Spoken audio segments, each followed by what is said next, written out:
Hello বন্ধুরা, কেমন আছেন সবাই? আজকে আমি আপনাদের জন্য নিয়ে এসেছি কিছু মজাদার প্রশ্ন এবং তার উত্তর।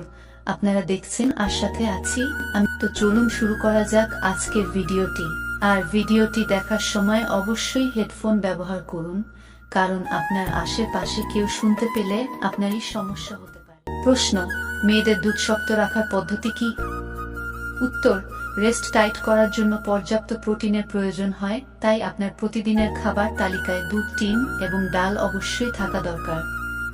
প্রশ্ন: কোন বয়সের মহিলারা পুরো জামা কাপড় খুলে লাগাতে বেশি পছন্দ করে?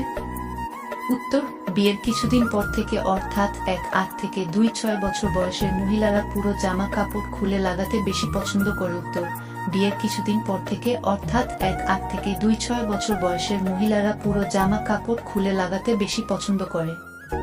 প্রশ্ন: মেয়েদের সাথে কিভাবে খাপাখাপি করলে মেয়েরা অনেক মজা আর আনন্দ পায়? উত্তর: 2 পা কাঁধে নিয়ে মেয়েদের, তারপর খাপাখাপি করলে মেয়েরা অনেক সুখ পায়। প্রশ্ন: গ্রামের বৌদিরা কি লাগিয়ে মিলন করতে বেশি পছন্দ করে? উত্তর: গ্রামের বৌদিরা সর্ষে তেল বা খাঁটি ঘি লাগিয়ে মিলন করতে বেশি পছন্দ করে। প্রশ্ন: কত বছর বয়সের পর ছেলেদের বীর্য বের হয়? উত্তর: 1-3 বছর বয়সের পর থেকে ছেলেদের গোপন অঙ্গ দিয়ে বীর্য বের হয়। প্রশ্ন: নতুন বিবাহিত মহিলারা সপ্তাহে কতদিন লাগাতে চায়? উত্তর: নতুন বিবাহের পর একজন মহিলা সপ্তাহে 3 বার থেকে 4 বার লাগানোর ইচ্ছে রাখে, কিন্তু বয়স বাড়ার সাথে সাথেই এই ইচ্ছে কমতে থাকে।